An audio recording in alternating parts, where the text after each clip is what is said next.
It's back-to-back top 10 wins for Alex Eala. What a fabulous week she's having.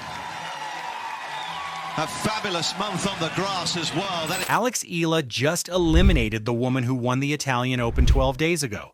And the door to Wimbledon seeding just cracked open. Not for some established veteran, not for a player ranked inside the top 20, for a 21-year-old wildcard from the Philippines who walked into the Vanda Pharmaceuticals Berlin Open ranked 35th in the world and refused to behave like it.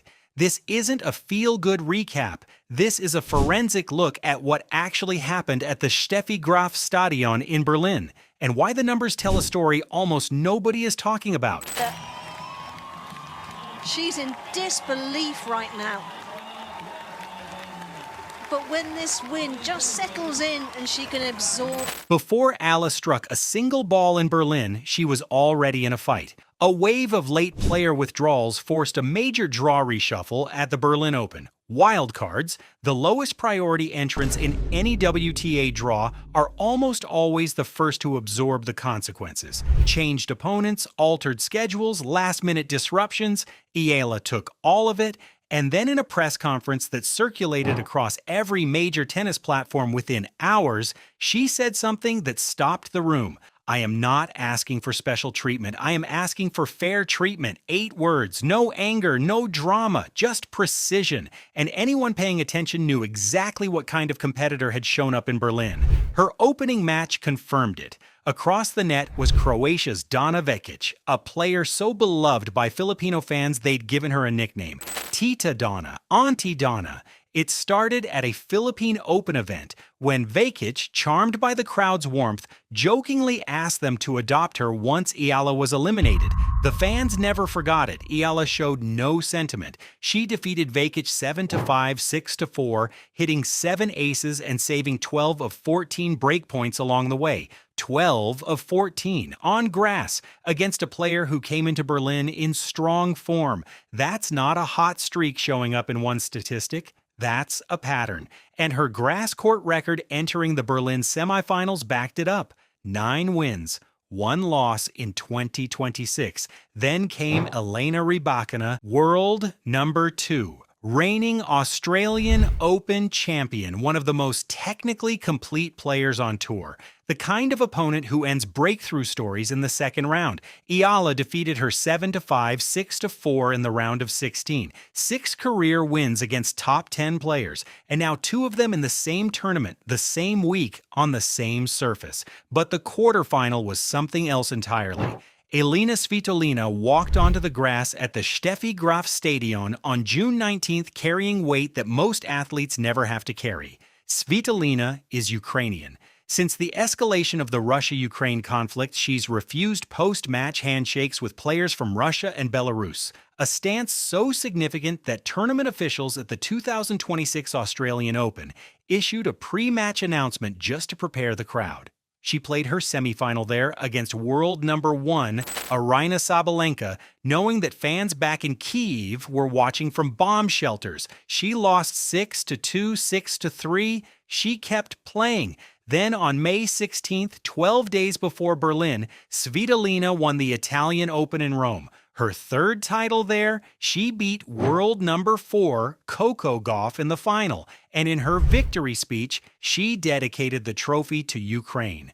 Days earlier, a missile strike had hit a Kyiv apartment building. 24 people were killed. And her husband, French player Gaël Monfils, had just announced he'd be retiring at the end of the 2026 season. That was the woman standing across the net from Alex Eala. The match lasted 1 hour and 23 minutes.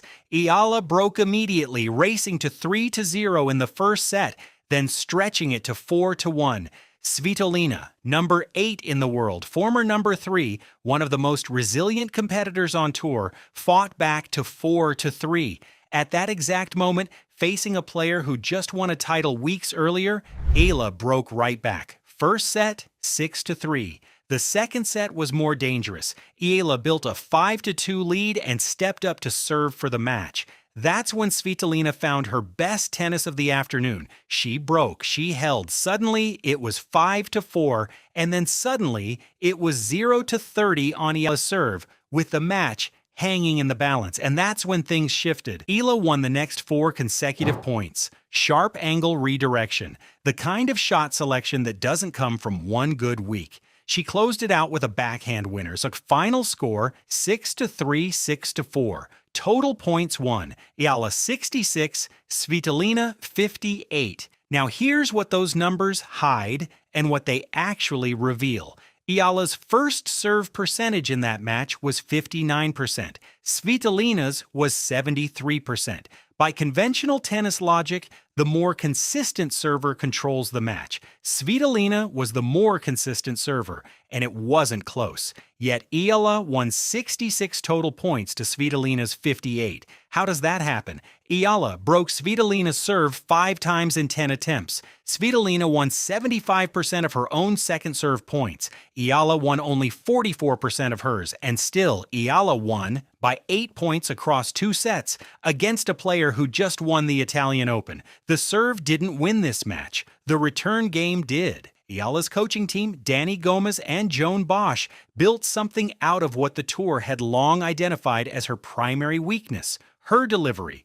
On grass, where the surface naturally accelerates the ball and cuts down reaction time, a slower serve becomes far less of a liability, and Eala's left-handedness amplifies that. A left-handed slice serve on the ad court naturally slides away from right-handed opponents, the same tactical asset that Angelique Kerber exploited across multiple Wimbledon campaigns. Svitolina, with one of the most disciplined return games on tour, couldn't neutralize it. 19 winners, 9 unforced errors, more than 2-1. That's not a good performance. That's total control of a grass court match. And now comes the problem. Eala's semifinal opponent at the Berlin Open is Linda Noskova of the Czech Republic, ranked number 13 in the world. Noskova reached the semifinal by taking apart Spain's Paula Badosa 6-1, 6-3 in just 68 minutes. 8 aces, over 73% of first serve points won.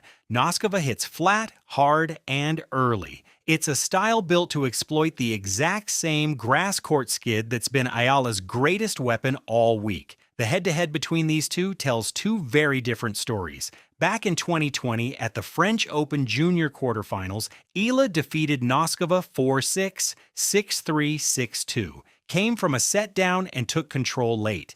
But in 2026 at Indian Wells, Noskova beat Eala 6-2, 6-0. Not a close 2-setter, 6-2, 6-love. On a hard court where Noskova's pace has nothing to slow it down. This, though, is not Indian Wells. This is the Steffi Graf Stadion. This is grass. After Berlin, Eala moves directly to the Bad Homburg Open starting June 21st, her final prep event before Wimbledon begins on June 29th. In the singles draw, she faces Belgium's Elise Mertens in the round of 32. In doubles, she'll partner with Venus Williams, a 7-time Grand Slam singles champion, in the round of 16 against the team of Shuko Aoyama and Liang Enshuo. Venus Williams, on grass, days before Wimbledon. The symbolism is not subtle, and the ranking picture matters here. Eala's wins over Rybakina and Svitolina are projected to push her back toward number 29, her career high, reached on March 16, 2026. That number has real consequences. A high enough ranking means Eala enters Wimbledon seeded for the first time in her career, and seeding at a Grand Slam means she can't face a top 32 player until the 3rd round. It changes her draw, it changes her path.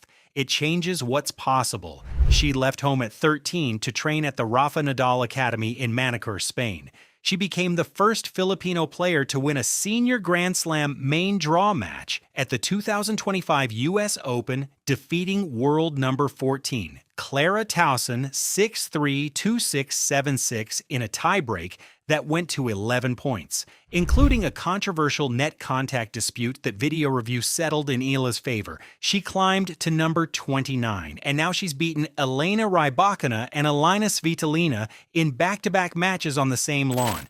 The semifinal against Linda Noskova isn't the end of this story, but whether it becomes the chapter where everything accelerates or the chapter that reveals a ceiling, nobody knows that yet.